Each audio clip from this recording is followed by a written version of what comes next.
These are the highlights of Game 1, a mile high for much of that roster that you maybe didn't already know. Nothing really, honestly. This is, like Charles said, you said honestly, 3 out of 4. This is the way they played. The only thing I would say in Portland, what I learned about Portland is that this is where the size of the backcourt showed a little bit. They weren't able to defend the backcourt of Harris and Murray. They were able to get their shots off comfortably. Against San Antonio, I didn't think they got their shots off as comfortably because of the size of the backcourt that the Spurs possessed, bringing in all of those guys to guard those guys. I think that was a difference.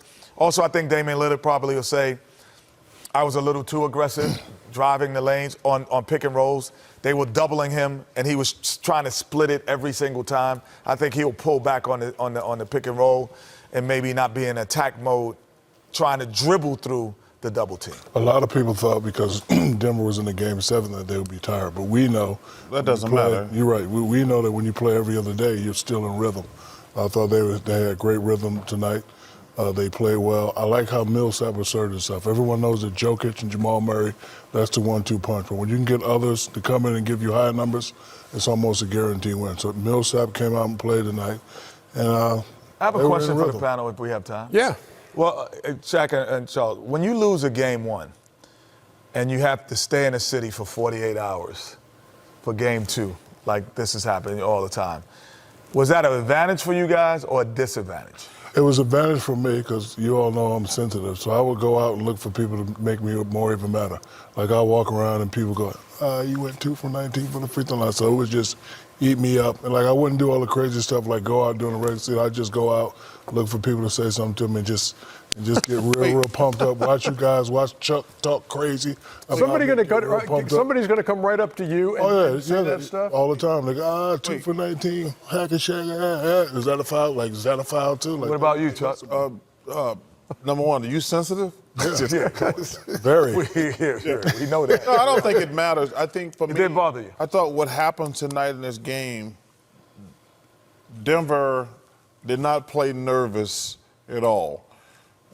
Murray played, Millsap. You know, they were nervous against the Spurs, especially after they lost early in the series. You could tell, and even Sunday night in the game, Game 7, they played. They were very nervous. They didn't show any nerves tonight. Yeah, is that a function of winning a Game 7 over a San Antonio team and then saying, okay, we're at home and let's say. But that was the one thing I told you. I told you the same thing about the Golden State Warriors when they had Game 6 against the Clippers. There's a totally different mindset when you play these games at home. Your crowd, everybody's positive, everybody's lovey-dovey. So the biggest advantage for the Warriors and the referees, and also with this Denver Nuggets team playing at home. If they had to go, Portland hadn't played since last Tuesday.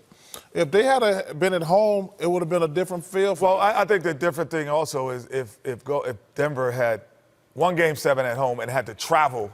That's what I just said, fool. That's what he just said. No, but it had to travel. What also is big is not just the home environment, it's the adrenaline, because that adrenaline drops when you go on the road differently. Next time not just the crowd. That's not you don't even know how to spell adrenaline. So I know you didn't say that. Just give Charles attribution for the idea.